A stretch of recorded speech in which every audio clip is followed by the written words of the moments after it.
Good day everyone, this is Charmark TV for another video, and today pag-uusapan naman natin about irrational numbers. So simulan na natin.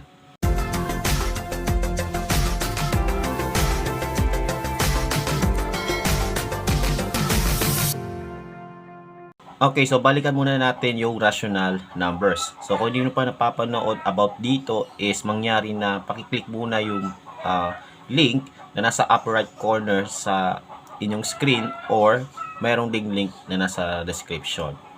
So, ayan po yung rational numbers. Ano po? So, pag sinabing rational numbers, ito po yung numbers na pwede siyang isulat as a ratio of two numbers, which is A over B. Yung A at saka B po ay integers or whole numbers, kung saan yung B ay hindi pwede equal sa 0. So, for instance, something like 4 over 0, this is not a rational number kasi 0 yung denominator. So, bawal to, no? So, the examples are 2 over 3. Ito, 0.425, isa din siyang rational number kasi meron siyang last digit ng decimal. Wala siyang ibang kasunod. Okay? Ayan po. Tapos, we have 47 over 195. This is also a rational number.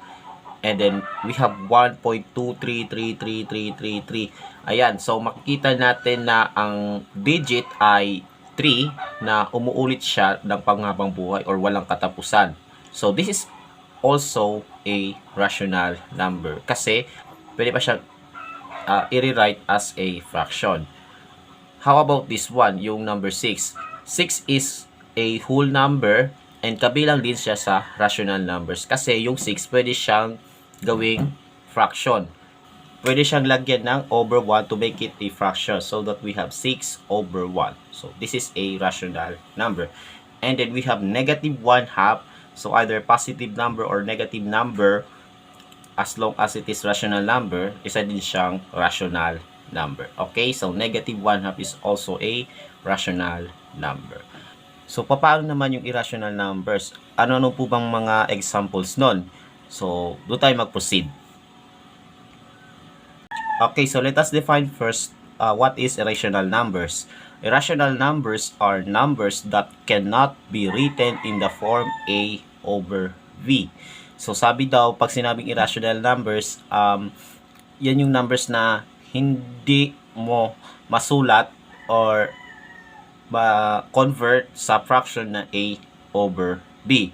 'Di ba kadalasan kapag nagko-convert tayo from decimal to fraction, ginagawa naman natin, 'di ba? Sa irrational numbers, hindi po siya nako-convert dito sa fraction na A over B. Of course, hindi pwede maging 0 yung denominator dito. Okay?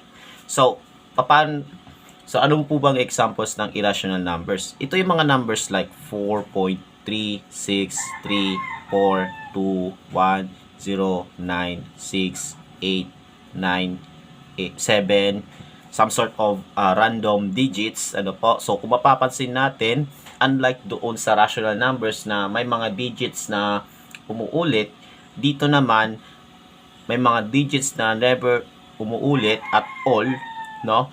So, hindi mo alam kung anong magiging kasunod after 7. Okay? And then, besides, meron siyang ellipsis. So, meaning to say, the decimal digits keeps on going forever. So, isa siyang example ng irrational number. Another example po is the famous constant called pi, no? Na ginagamit sa pagkuha ng circumference at saka area ng circle. So, bali, ang value ng pi ay 3.14159265358979323, etc. Ayan.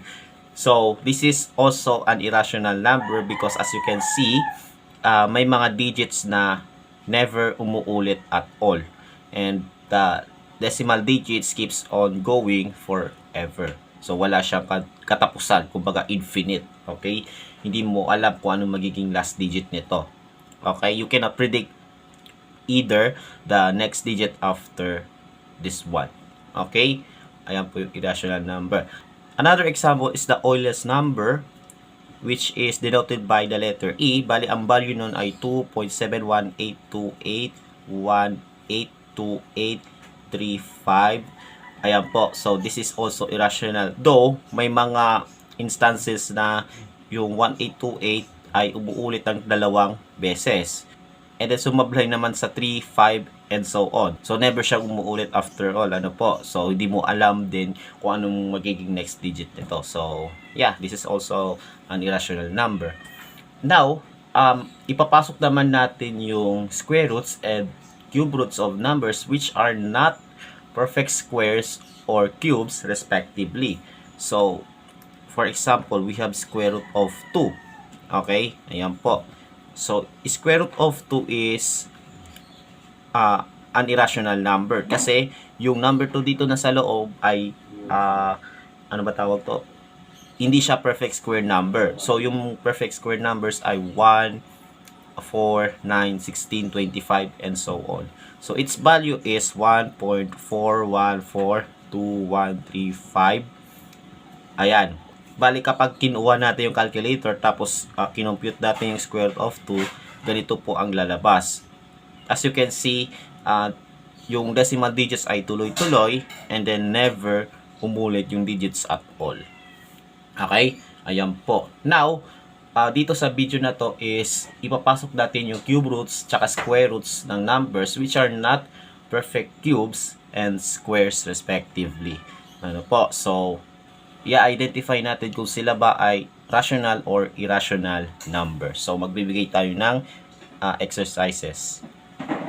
Okay, so dito sa part na to is makikita natin ito po yung set of square roots and cube roots na didiscuss natin sa previous video. So, kung nyo po yung napapanood is panoorin nyo muna yung videos na yon na makikita sa description yung link nun. Okay? So, bago natin sagutan ito is i-recall muna natin yung perfect square numbers and perfect cube numbers. So, para sa perfect square numbers, we have first 15 of them. Simula sa 1 squared or 1 times 1 is equal to 1. Hanggang sa 15 squared or 15 times 15 is equal to 225. Okay? So, ito po yung perfect square numbers. And then, for this one, we have perfect cube numbers, which is first 10. Okay? First 10 perfect cube numbers, no? Simula sa 1 cube or 1 times 1 times 1 is equal to 1. Hanggang sa 10 cube or 10 times 10 times 10 is equal to 1,000. So, kailangan sa ulado natin yung perfect square and cube numbers. Kasi kung hindi, there's an alternative way which is mag-iisip ka ng number tapos i-multiply mo sa sarili niya 2 or 3 beses. Okay? Nakadepende kung square root ba yun or cube root. Okay? So, ayan po yung alternative way. Okay? So, going back, magsisimula tayo sa square root of 15. So, square root, no? Wala siyang number dito. So, ibig sabihin square root siya. Kasi, pag may number 3 dito, ayan, ang tawag sa kanya ay cube root. Okay? So, ito is square root of 15. So, alamin natin kung 15 ba ay isang perfect square number. So, as you can see, no? Ito, yung 15 ay hindi kabilang sa perfect square numbers. In fact, nasa gitna siya ng 9 at saka 16. Okay? And lahat na nasa gitna ng 2 consecutive perfect square numbers ay never magiging perfect square. Okay? So, square root of 15 is not a perfect square. So, kapag kinuha natin yung square root nun ay magiging decimal yung value which is an irrational number. So, square root of 15. Ngayon, paano natin malalaman kung rational to? Kasi may mga iba na posible maging rational. So, susunod natin is square root of 100. Ano po? So, as you can see, 100 is a perfect square number. So, ito po yun, no? Ayan, 100 is a perfect square number. At ang square root niya ay 10. Okay? Kasi 10 times 10 is 100. Ano po? And that number 10 is a rational number. So, ibig sabihin, square root of 100 is a rational number. Kasi, ang equivalent niya ay 10 because the square root of 10 100 is 10 and 10 is a rational number. Okay? Na pwede natin siyang gawing fraction as 10 over 1. Okay? Ayan po. So, this is a rational number. Next naman po is the cube root of 64. So, notice we have the number 3 here. So, ibig sabihin, cube root ang tawag dito. Ano po? So, cube root of 64. So, hanapin natin sa listahan ng perfect cube numbers. And there it is. 64 is a perfect cube number. So, bali, ang cube root ng 64 ay 4. Okay? And 4 is also a rational number. So, therefore, is the cube root of 64, no? The cube root of 64 is also a rational number. Next naman po is the cube root of 10. So, titignan natin yung 10 ba, kasama ba sa listahan ng perfect cube numbers. So, as you can see, we have 1, 8, and then naging 27, no? Yan yung kasunod after 8 pagdating sa perfect cube numbers. And lahat ng nasa gitna nito, yung dalawang magkasunod, no? Hindi sila perfect cube, ano po? So, ibig sabihin, yung 10 nasa gitna ng 8 and 27, which is not a perfect cube. At kapag kinuha natin yung cube root nito, magkakaroon tayo ng decimal value which never repeat at all. Okay? So, this is an irrational number. Next, how about square root of 80? Now, hindi natin titignan sa listahan ng perfect squares and cubes. Dapat sa ulado nyo na to. Okay? Ayan po.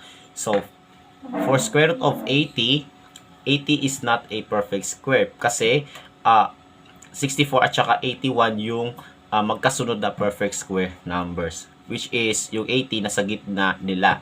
Okay, so this is not a perfect square number, and thus pag kinuha natin yung square root nun, isa siyang irrational number. How about the cube root of 75? So 75, so i-recall nga natin yung perfect cube numbers, 1, 8, 27, 64, and then 125. So, itong 75 ay nasa gitna ng 64 and 125.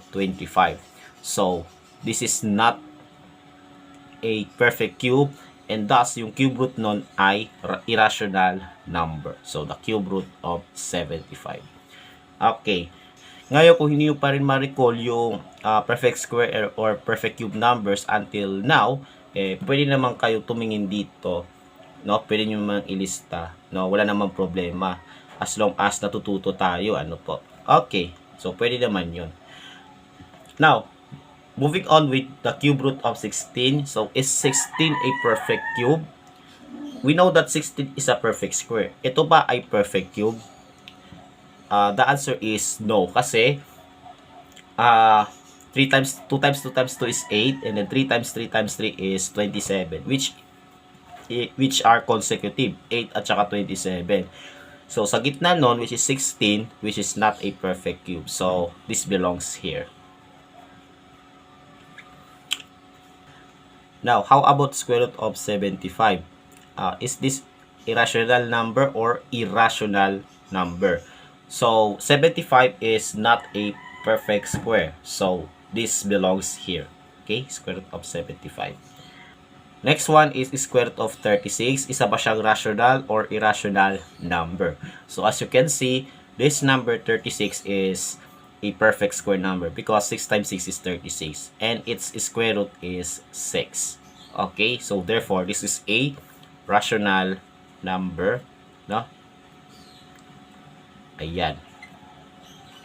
And then for this one, we have the cube root of 49. Is this a rational or irrational number? So 49 is not a perfect cube kasi nasa gitna siya ng magkasunod na perfect cube numbers, 27 and 64. So nasa gitna to, so ibig sabihin hindi siya perfect cube. So this belongs here. Okay. Now magdagdag pa tayo na dalawa, which are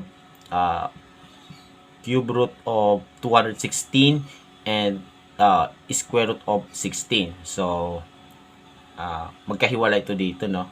So, ayan. Okay. Cube root of 216, isa ba siyang irrational or rational number? So 216 is a perfect cube. Kung titignan natin sa listahan, no? Isa siyang perfect cube. Ang cube root nun ay 6. So karapat dapat siya na nandito, no? This is cube root of 216. And then for this one is square root of 16. Pause this video to answer, and when you're ready, keep on watching to reveal the answer. So square root of 16 is a rational or irrational number. So square root of 16 is a rational number. Okay, so ganyan po pag-identify ng rational and irrational numbers. So ganyan po ang pag-identify ng number which is a rational or irrational number.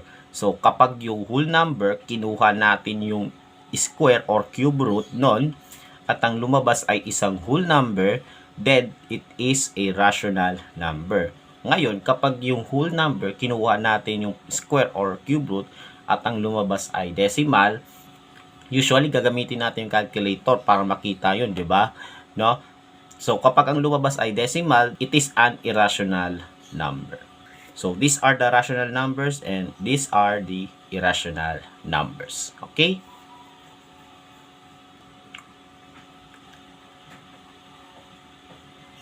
Okay, so for this part is aalamin natin kung saan yung irrational numbers matatagpuan sa number line.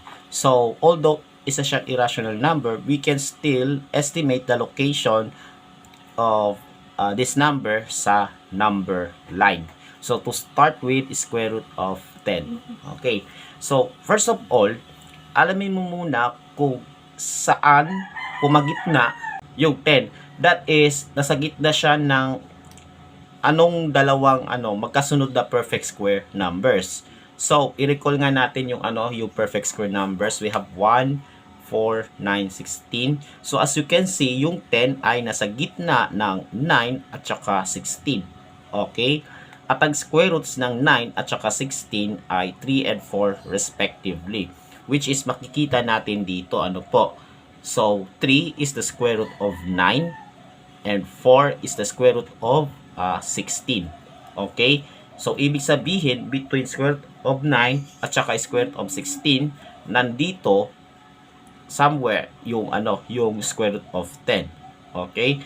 Ngayon, i-drawing natin yung naka-zoom na, yung number 9 na naka-zoom na, which is, makikita lang natin yung 3 at saka 4 and lahat ng nasa gitna nila. Okay? So, ayan po. So, this is 3 and this is 4. This is square root of 9 and this is square root of 16. And then, i-partition natin, no? So that pagkikita natin yung estimated location ng square root of 10. So, this is square root of 10, 11, 12, 13, 14, 15. From square root of 9, bali ito, square root of 10, square root of 11, 12, 13, 14, square root of 15. And then, pagdating sa square root of 16, equal siya sa 4. Okay, so ito, this is square root of 10. Bale, nandito siya, no, malapit sa 3. So the estimated location of square root of 10 ay makikita dito. Okay, kumbaga ito, pag zoom in natin, ganito po ang kalalabasan. Okay, so nandito po yung square root of 10 and then ayan po yung location nito. So this is square root of 10. So, dyan natin matatagpuan yung square root of 10 or at least malapit sa exact value nito. Okay? So, ganyan po ang pag-locate ng irrational number sa number line. Next is the cube root of 25. So, cube root siya.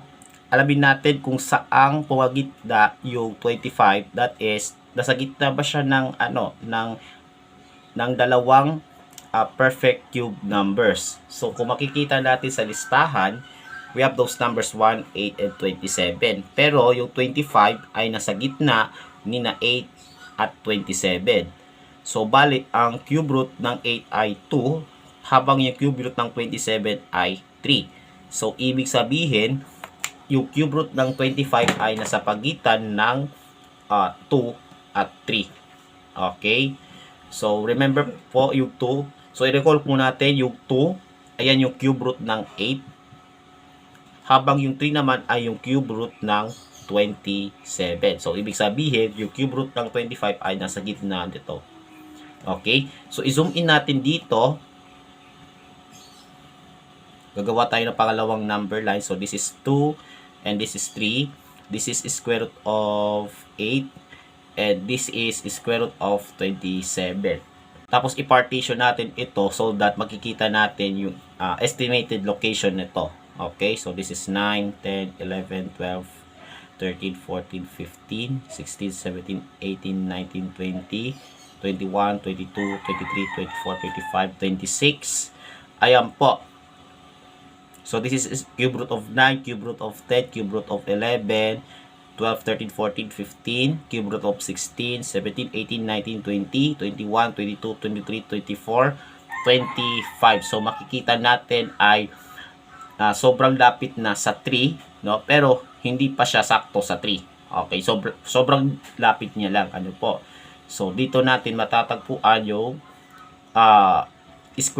cube root of 25 rather. Cube root of 25. At least, estimated siya. Hindi natin alam kung saan yung exact location. Okay? So, base dito, yung cube root of 25, no? Okay? Yan po yung cube root of 25. So, bale, yung cube root of 25 ay matatagpuan dito. Okay? So, sobrang lapit na niya sa 3. Okay? So, this is the cube root of 25. So, I hope na nakukuha nyo na so far. Next naman po is the square root of 85. So, first, alamin mo muna yung consecutive perfect square numbers kung saan pumagit na to. Okay? Yung number 85. So, according sa listahan ng perfect square numbers, bale yung 85 ay nasa gitna ng 81 at saka 100. And yung square root ng 81 ay 9, habang square root ng 100 ay 10. Okay? So, ibig sabihin, yung square root of 85 ay nasa gitna ng 9 and 10. Okay? So, nandito siya. So, this is square root of 81 and this is square root of 100. Okay? Nasa gitna si square root of 85. Now, gumawa tayo ng pangalawang number line so that naka-zoom in yung number line na to sa 9 and 10 lang. Okay? So, this is 9 and this is 10. So, again, this is square root of 81 and this is square root of 100. Okay? And then, i-partition natin, no? So that makikita natin from 81 to 100. No? So, this is estimate lang to, 82, 83, 84, 85. So, ito po yung square root of 85. Then, we keep on going. 86, 87, 88, 89, 90, 91, 92, 93, 94, 95, 6, 7, 8, 9. Square root of 100. Okay? Ayan po. So, kumbaga, ito po yung estimated location, no? Saan ba yun? Ito. So, this is the estimated location of square root of 85. So, makita siya dito. Okay?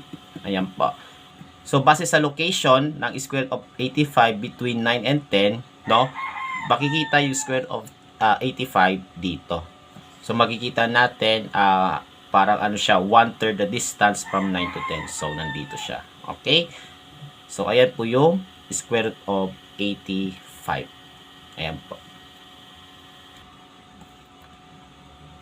Next is the cube root of 100. Okay? Saan kaya sa number line matatagpuan yung cube root of 100?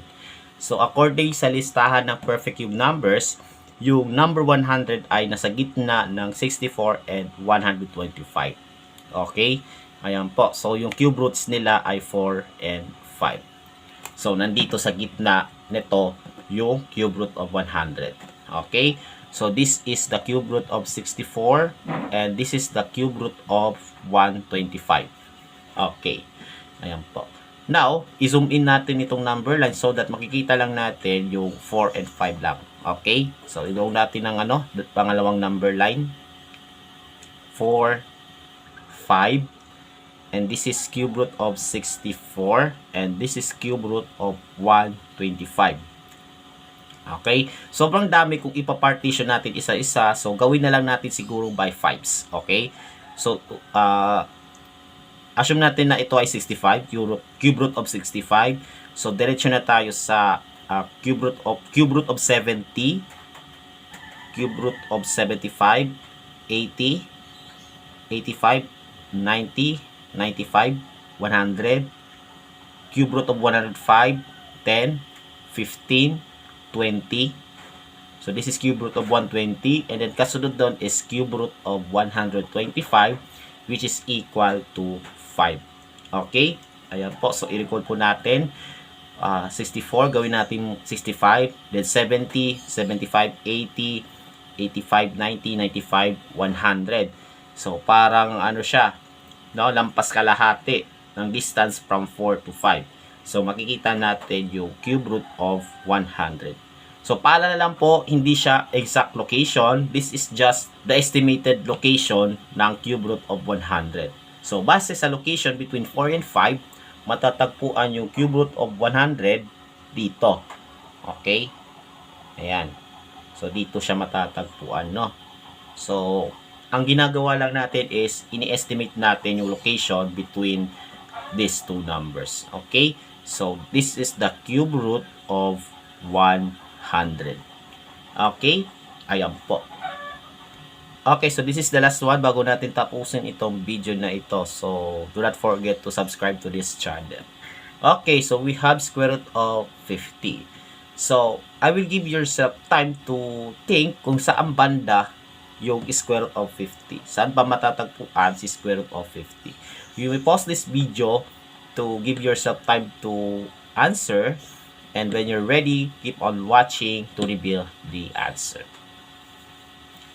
Now, kung makikita natin yung number 50, no, nasa gitna siya, no, sa listahan ng perfect square numbers. So nasa gitna siya ng 49 and 64. Okay?